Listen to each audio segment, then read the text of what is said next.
The pursuit of aviation was a preoccupation which evaded humans until the early 20th century. But from the moment the Wright brothers made the first controlled flight in 1903, this new technology took off in an unimaginable way. Society was also changing. Women were beginning to demand more rights, and aeronautics was an area where women could flourish. They were by no means on an equal footing with men, but as flight was in its infancy, it didn't have a long history of male dominance. One pilot who embodied female aviation endeavour was Amelia Earhart. By the time Amelia came along, there were very few women flying, but she was just attracted to it as a career. It was very difficult for her to do what she wanted to do because there was not a lot of money in it for women. Through sheer drive and determination, she would become the most recognizable aviator of her time. She was one of the most famous people in the world. People hung on her every word and followed her activities. She had a message about aviation. She had a message about women. The focus on her own career was mirrored by the man she would end up marrying. She liked him, and they worked together well. He was naturally drawn then to Amelia and what she could represent, what the two of them could do together. And so she finally did realize, we have a good enough friendship here, and I think we can make this work. Amelia would leave a lasting legacy which would inspire determined female aviators of future generations.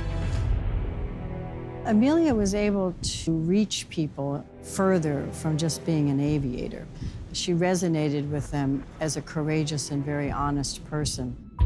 Amelia, known in her family as A.E., had a champion in her younger sister Muriel, who would be instrumental in keeping Amelia's memory alive, a role Muriel's daughter Amy Klepner would continue after her death.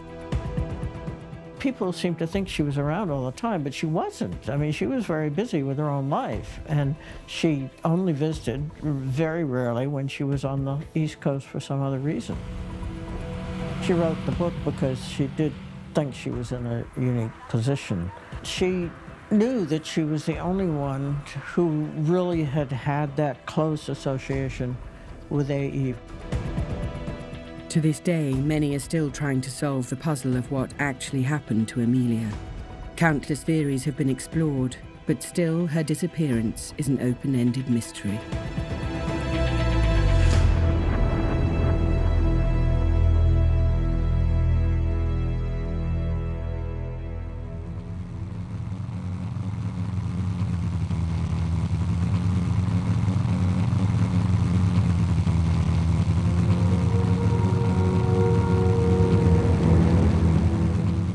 On the 2nd of July 1937, the SS Itasca waited in the middle of the Pacific Ocean, just off Howland Island, 2,000 miles from Papua New Guinea. The ship was supposed to supervise the landing and refueling of a Lockheed Electra before it set off for Hawaii on its penultimate journey in the circumnavigation of the globe. The pilot was Amelia Earhart, and the navigator, Fred Noonan. They never arrived. The Coast Guard ship Itasca was waiting for her at Howland Island. They were going to wait and help her, when she arrived, manage the fueling of the aircraft and setting her off for the next leg of the flight, which would be to Hawaii. Unfortunately, the communications plan was not perfect. They could hear her, but she could not hear them. There's desperation on both sides. They know from the signal strength that she is coming, but they can't see her, and she can't find the island. It was a headline story for quite a while, and then gradually it died down. There have been many theories as to what happened to Amelia, but none have been able to give a definitive answer. The search for Amelia has been going on since her disappearance. After the war in the early 50s and then into the 60s, a lot of theories started to spin up again. And I think it was just kind of interest as to what happened to her. We know that she disappeared off the face of the earth, one of the most famous women of the 20th century. So what happened? Got to figure this out. There are three main theories: that the They just missed their objective, had to be somewhat off course, and that they ran out of fuel and crashed and sank, which seemed to most people the most plausible and was the most popular view for quite a while. Then there were some stories that suggested that she had been forced down somewhere and captured by the Japanese. There was never any really solid evidence for this. There were many contradictory views. And then there's the third theory. They flew on to Nicaragua, which was at the time called Gardner Island, that they might have survived a few days. We started out investigating aviation mysteries, but avoiding the Amelia Earhart mystery. I reasoned that she probably just ran out of gas looking for a tiny island in a big ocean, and the whole thing just seemed like a media circus, and I didn't want any part of it. In 1988, two of our members approached me. They said, we have a theory about Amelia Earhart. And they pointed out that the last thing that Earhart said in flight over the radio, she said she was flying on a particular line and running north and south. And the first thing we found out is this was not a new Amelia Earhart theory. This is the oldest theory. This is what the US Navy thought happened in 1937. And then there were all these radio distress calls that were heard for night after night after night after she disappeared, and radio bearings were taken on those calls. And the best ones cross near this island. Well, this is all making a lot of sense. I guess we need to go and check out that island. Well, there was no big silver airplane lurking in the bushes. But there were airplane parts in the abandoned village that was on the island. The events surrounding her disappearance have an almost mythic status, akin to the legend of the Loch Ness Monster. It's understandable that people really still want to know what happened to her. In that day and age, it really wasn't unusual for people to disappear in a flying accident. So I understand that people still want to know what happened. I think that they really just need to move on a bit and just be appreciative of who she was. What we're still missing is what everyone wants. That final piece, call it a smoking gun. Whether something like that still exists out there, I don't know. Behind all the mystery and fame were two sisters, one internationally famous and the other quietly supportive. Both were staunch advocates of equality in society. Amelia Mary Earhart, the eldest sister, was born on July 24, 1897, in the small Kansas town of Atchison. 2.5 years later, her parents Edwin and Amy had a second daughter named Muriel, a younger sister for Amelia. Muriel was the future aviator's constant childhood companion, and from the beginning the pair had adventure on the mind. Hours were spent climbing trees and riding horses. When the hot Kansas sun became too much, they would seek shelter in the library of their grandfather, losing themselves in the tales of Victor Hugo and Alexander Dumas.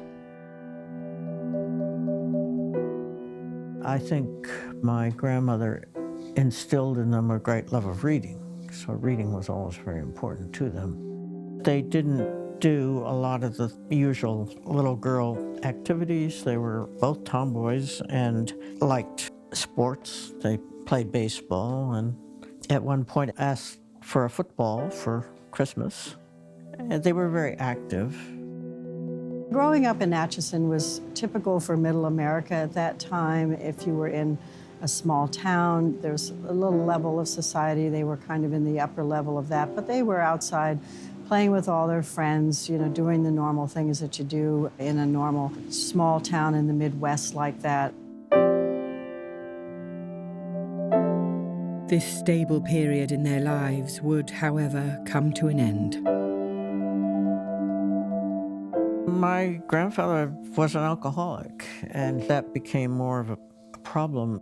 He was a lawyer, but he had issues, he had problems, and eventually they all moved to Los Angeles. He couldn't hold a job, which was one of the reasons they moved around a lot. And I think Finally, my grandmother decided she couldn't deal with it. Amelia and Muriel's adolescent years were dominated by these new struggles. The sisters coped with the uncertainty by throwing themselves into their studies. Both were bright and determined students. In 1919, they left home and went to college. Women were excluded from the Ivy League schools, but women's colleges had developed as a result of that, so that there were alternatives. Well, Amelia was always interested in studying and going to school and finding something that she wanted to do. She was never the type of girl that was just waiting to get married and start the family life. She went to Columbia and took some pre-med classes, and she decided, although she really was interested in medical research to some extent, that she would never want to practice medicine. She thought she'd be really bad at it. So she gave that up. She just realized this was not the profession for her. Amelia's parents briefly reconciled and asked their daughters to join them in California. Muriel was unwilling to abandon her studies and refused to go, but Amelia joined them out west. She was 23. She had no plans and no clear idea of what her future might hold. But if she was waiting for a spark to ignite her life, she would not have to do so for very long. The spark would cause an explosion, one which her sister Muriel would be instrumental in sustaining even after Amelia's death. At the time of Amelia's move to California, air shows were becoming popular attractions across the US. Pilots showed off their skills in the latest flying machines, and there were even short trips on offer for braver visitors. It was at one such show that Amelia first formed the obsession that would consume her entire life. There was a lot of barnstorming, a lot of introducing people to flying. You know, it was past the experimental stage. There was no other real use for aircraft yet. There were no businesses really except for people flying airplanes, showing them at air shows, things like that. She went to a fair with my grandfather. Some flyer was taking people up on short rides, and she did that, and apparently that convinced her that that was what she really wanted to do. Amelia was now determined. She would learn how to fly. She began lessons at a small airfield in Los Angeles. Her tutor there was a woman named Netta Snook. Netta was just a year older than Amelia, and the pair took to each other at once. By the time Amelia came along, there were very few women flying. Netta Snook was kind of a model for her. It seemed to me that they just hadn't figured how to keep women out. And they would have if they could have, but they really couldn't, because there was nothing to prevent them from taking lessons. And if they qualified for a license, they qualified for a license. They had a good relationship, and they understood that there were few women in the business, and they were both determined to be a part of it.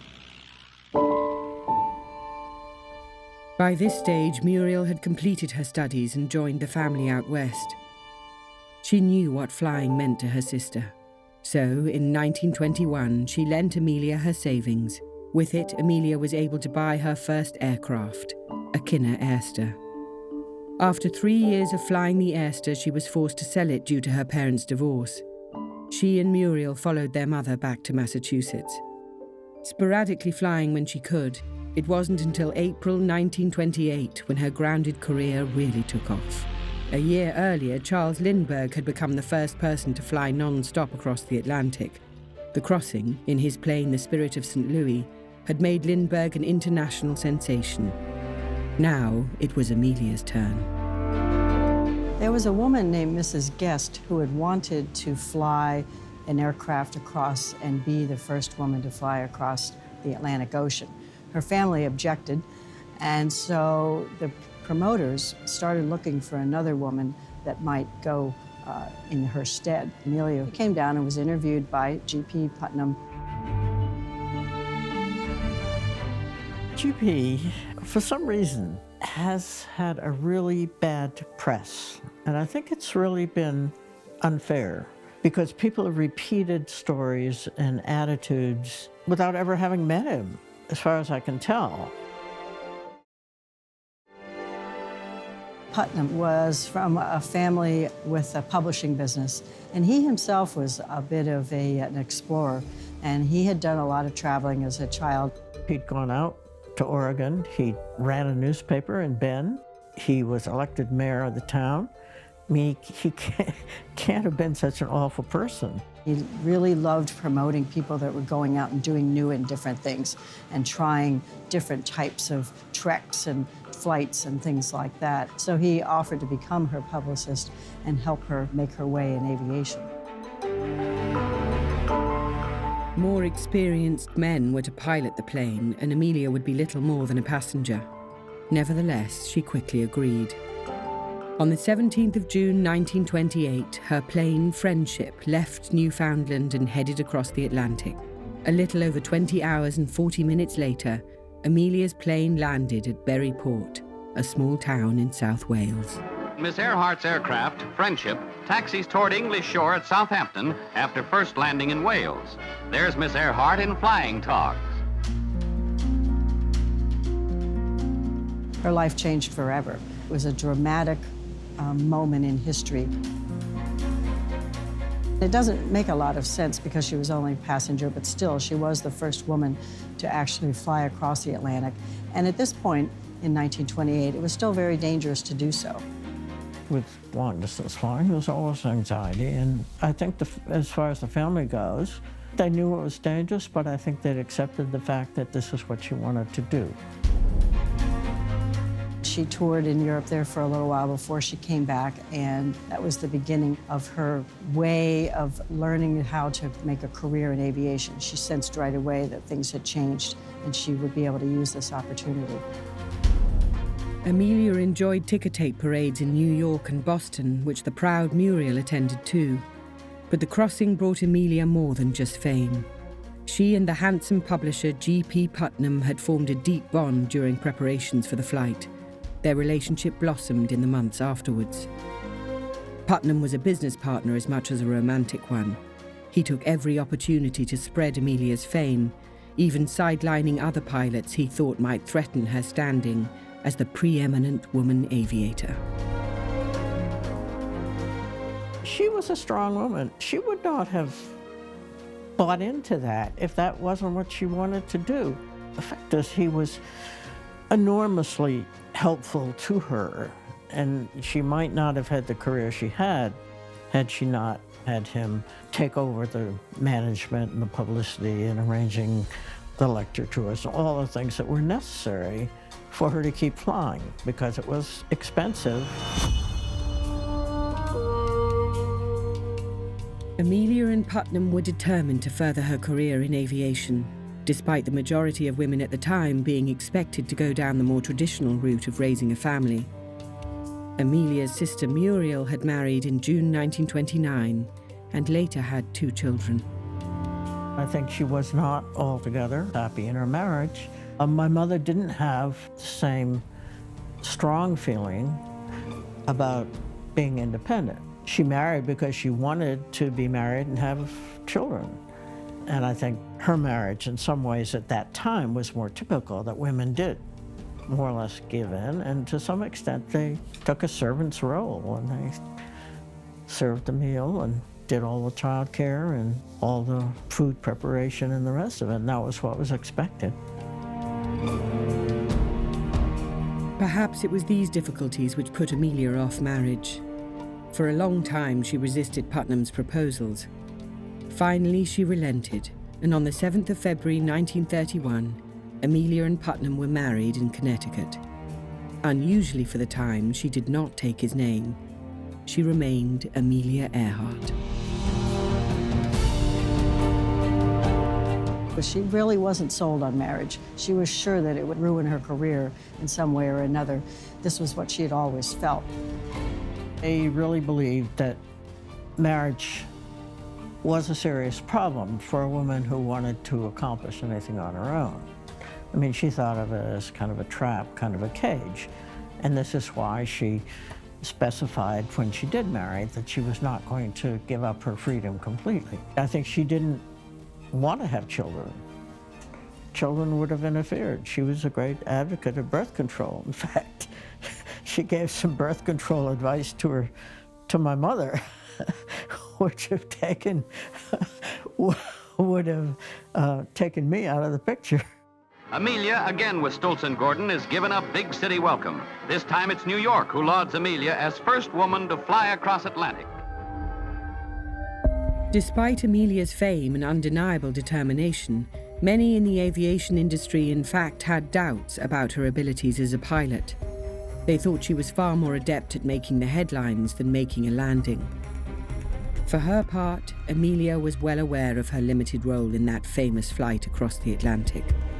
She got 0 from the friendship flight, nothing. The 2 men were paid, she was paid nothing. So that it was very difficult for her to do what she wanted to do because there was not a lot of money in it for women, probably for men either, except the difference was men could get into commercial aviation. They could be commercial pilots, whereas women were excluded from that. When Amelia landed in Wales in that 1928 flight as a passenger and started to receive all these accolades, she really felt that she didn't deserve it. And she vowed then that she would have to make her own flight at some point so that she could actually deserve this kind of accolade and be respected as a pilot in her own right.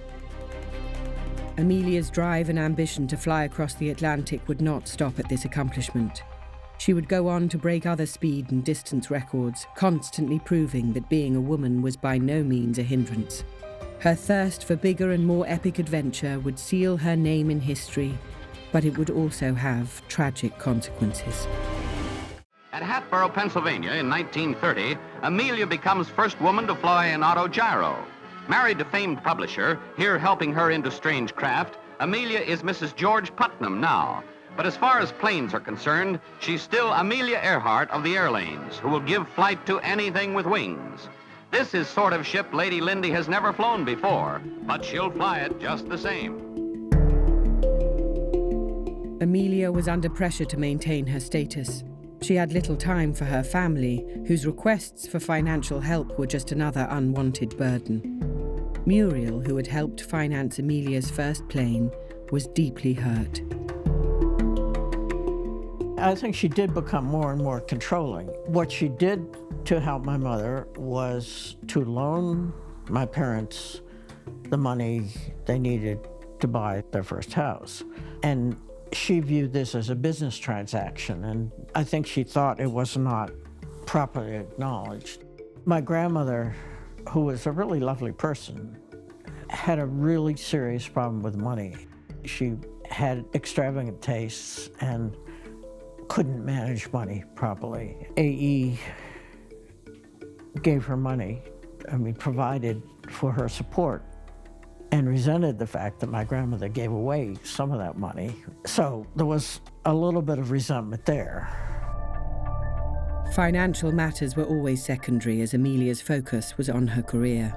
She was only a passenger when she first crossed the Atlantic, and her next goal was to be the pilot. With a keen sense of marketing, G.P. Putnam fixed the departure to precisely 5 years after Lindbergh's flight. He also insisted the plane she flew was left nameless. Nothing would be allowed to distract from Amelia. As she set off from Canada, it would be a leap into the unknown.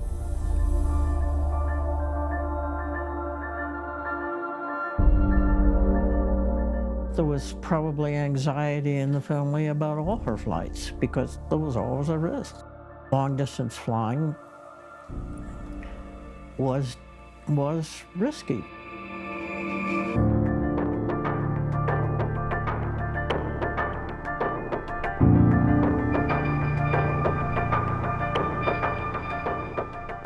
During this intense flight, she battled mechanical difficulties, strong winds, and icy conditions.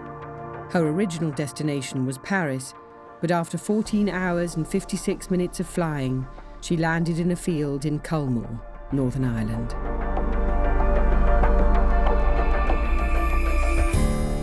On May 20th, 1932, just 5 years after Lindy had shocked the world with his famous flight, she successfully spanned the Atlantic from Newfoundland to Londonderry, Ireland, the first woman to make the flight solo. When asked if she had been scared, she replied with warm good humor, "It would sound more exciting if I only could admit being shockingly frightened, but I honestly wasn't."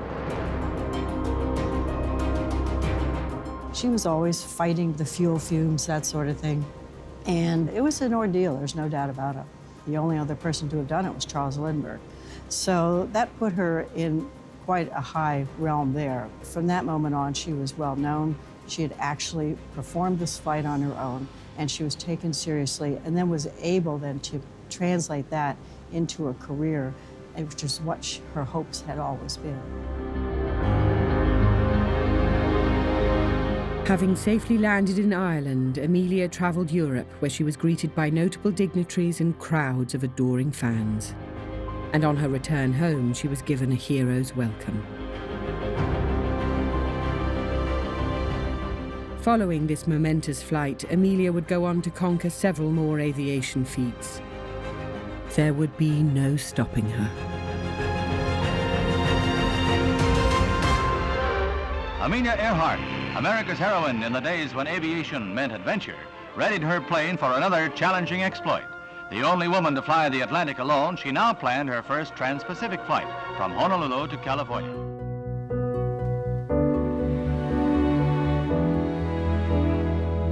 Flying from Hawaii, Amelia would arrive safely in California, where she was met with an eager press and a cheering crowd. The Atlantic flight, I had ice conditions and general storm.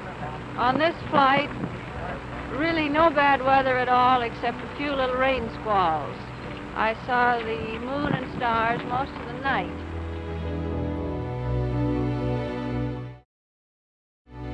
By 1935, her name was among the most recognized in the world. A still grander goal was in Amelia's sights, however, a circumnavigation of the globe. She planned a grueling route along the equator, the longest ever attempted. Her plane would be the Lockheed Electra, capable of flying up to 4,500 miles without refueling. The Electra was a good airplane for the era. She thought it would be good to have two engines. It had room for her, it had room for her crew. She had an airplane that was far superior to the ones that she'd flown previously, much more powerful, much more equipment than the earlier ones did.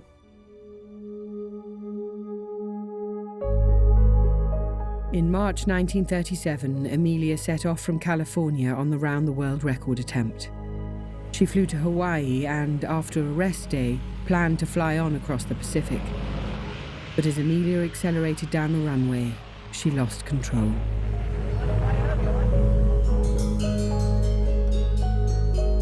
The landing gears snapped and the plane slid to a halt on its belly. It seemed at the time fortuitous that Amelia was unhurt. However, a more severe crash could have ultimately saved her life.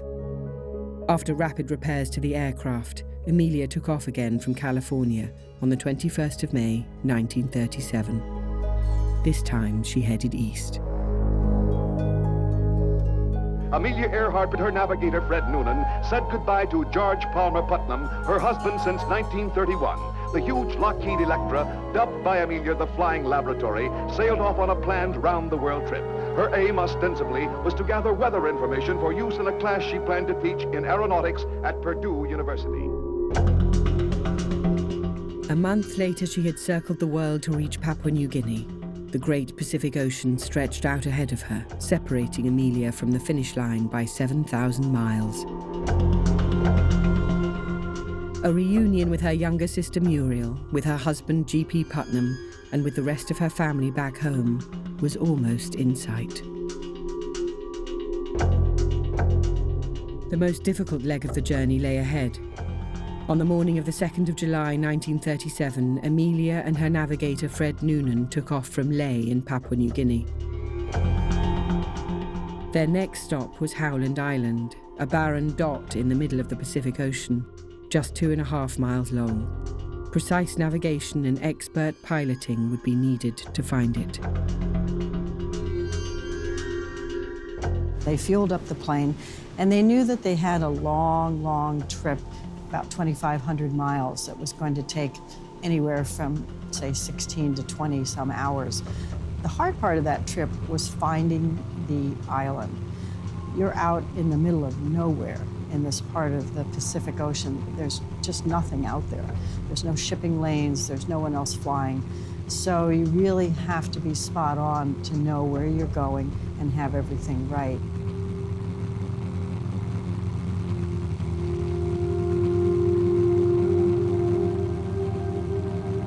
After almost 20 hours of flying, they reached the point where they expected to find Howland Island, but they could not see their landing.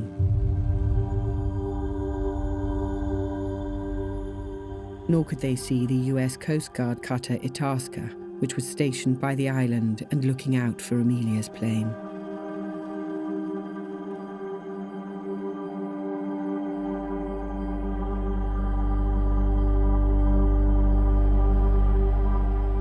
The Coast Guard ship Itasca was waiting for her at Howland Island. There was fuel waiting there for her. They were going to wait and help her when she arrived, manage the fueling of the aircraft and setting her off for the next leg of the flight, which would be to Hawaii. They were listening on the radio to receive her messages and to communicate with her. Unfortunately, the communications plan was not perfect. They could hear her, but she could not hear them.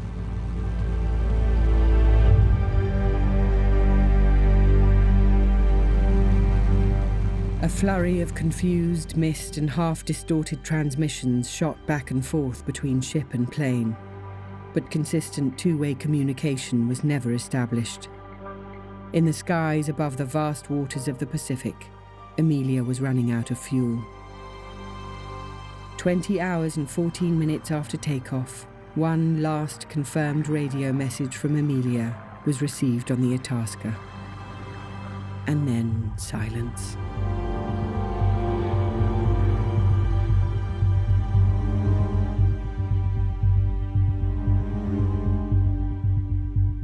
After her last radio transmission, about 8:45 in the morning, they waited for a while and they kept trying to contact her.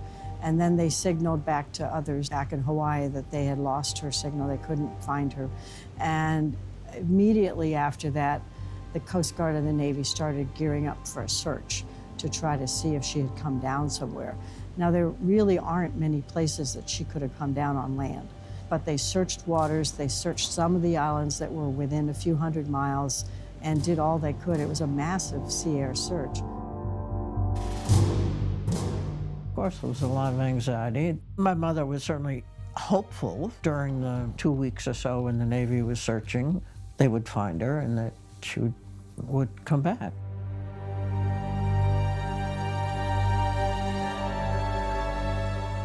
Day by day, the hope would fade for the family of Amelia.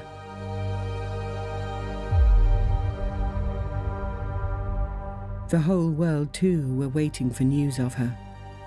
The epic undertaking of her venture to circumnavigate the globe, along with the dramatic disappearance, would have far-reaching implications, the repercussions of which would transcend her physical endeavour and place Amelia in the realm of myth and legend. British freighter, the Coast Guard and the Navy sped to the search. The battleship Colorado steaming out from Honolulu under forced draft.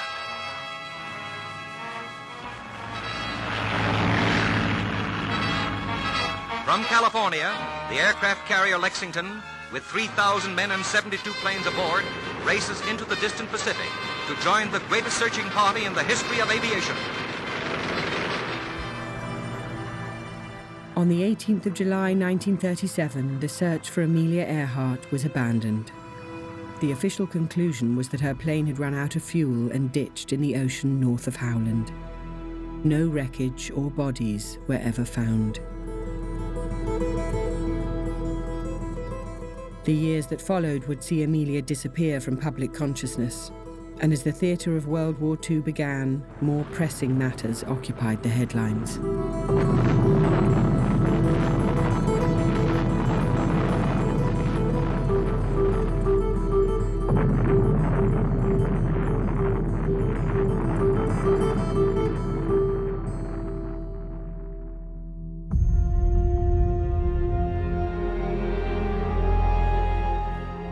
After the fallout from the war had settled, Amelia Earhart would re-enter public consciousness, and speculation as to what became of her began to gain traction once again.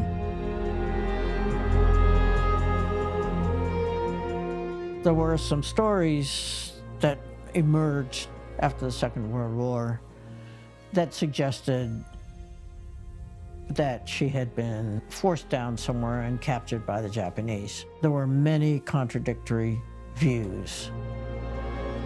We know that she disappeared off the face of the earth. The search went on for about 2 weeks, and it was called off in the middle of July. So at that point in time, it was fairly clear that she had not survived. She and Noonan had not survived the flight. Not everybody accepted the official verdict that she simply crashed and sank. It's the intuitive theory. It's kind of the default explanation. If there's no evidence that something else happened, yeah, it's like I used to think. Tiny island, big ocean, limited fuel, what the heck? Of course, there's a ton of evidence that something else happened. Rick's theory was that Amelia Earhart did make land on that morning in 1937. That she lived as a castaway for a period of weeks or even months before finally succumbing to the elements on the exposed Gardner Island, known today as Nikomororo, hundreds of miles to the south of Howland Island. A plane did circle the reef-bound atoll during the 1937 search. Its crew even noted signs of recent habitation. These, however, were attributed to a local work party. The island was never investigated again.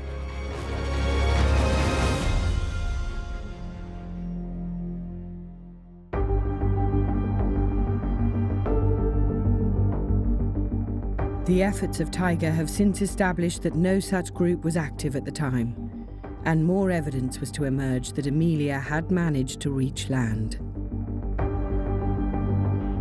As the search scoured the Pacific, there were reports of radio transmissions from Amelia's plane. Ships and islands in the region picked up new signals on her frequency.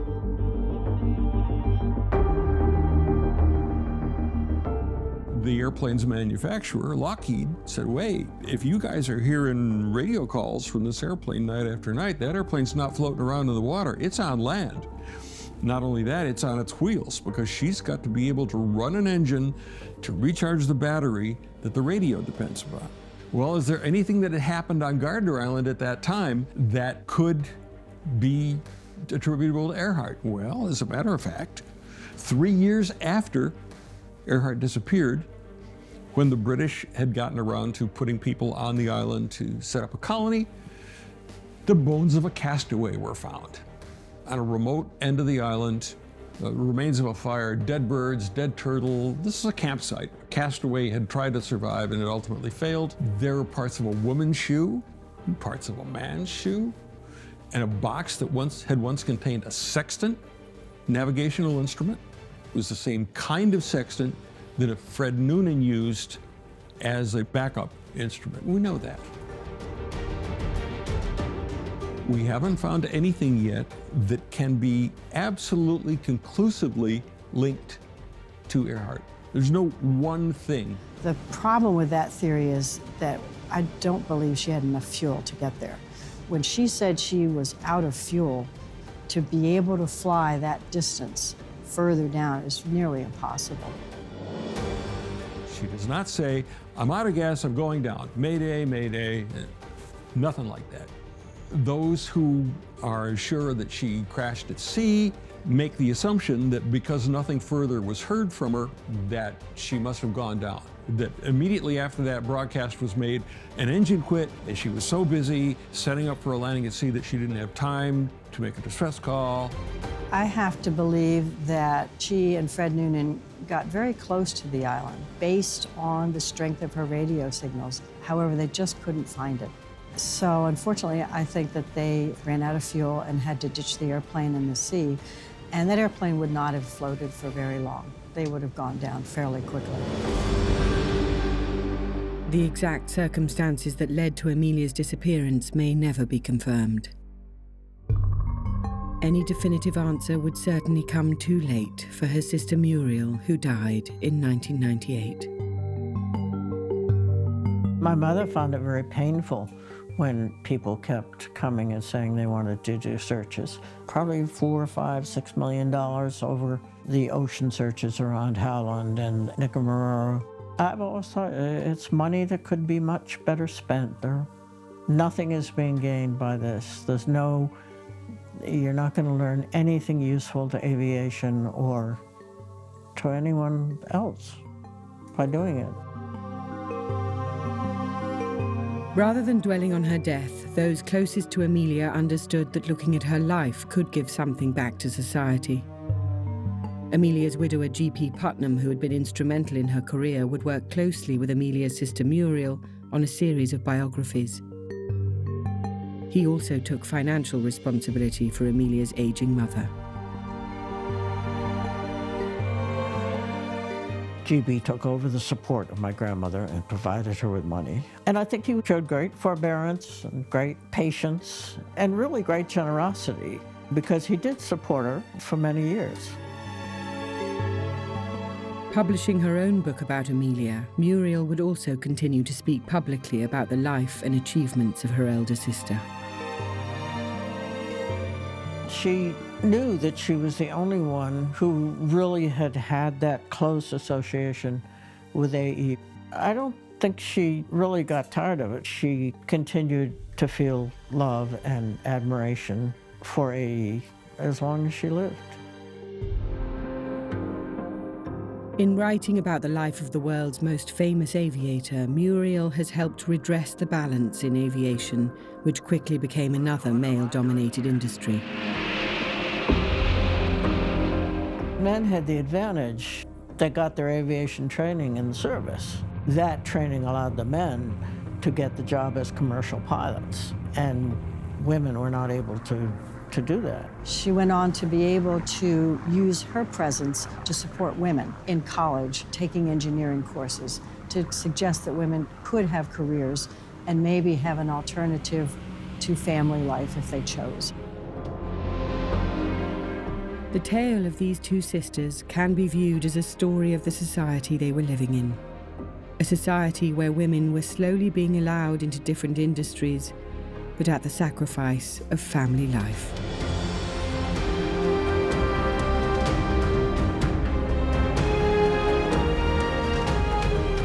Well, I think they chose different lives because they had different ability. I think my mother was a really good teacher, but she also wanted to have a family, and she was happy with the choice she made. There isn't any way really to compare the one life with the other. One was relatively ordinary, and one was quite spectacular.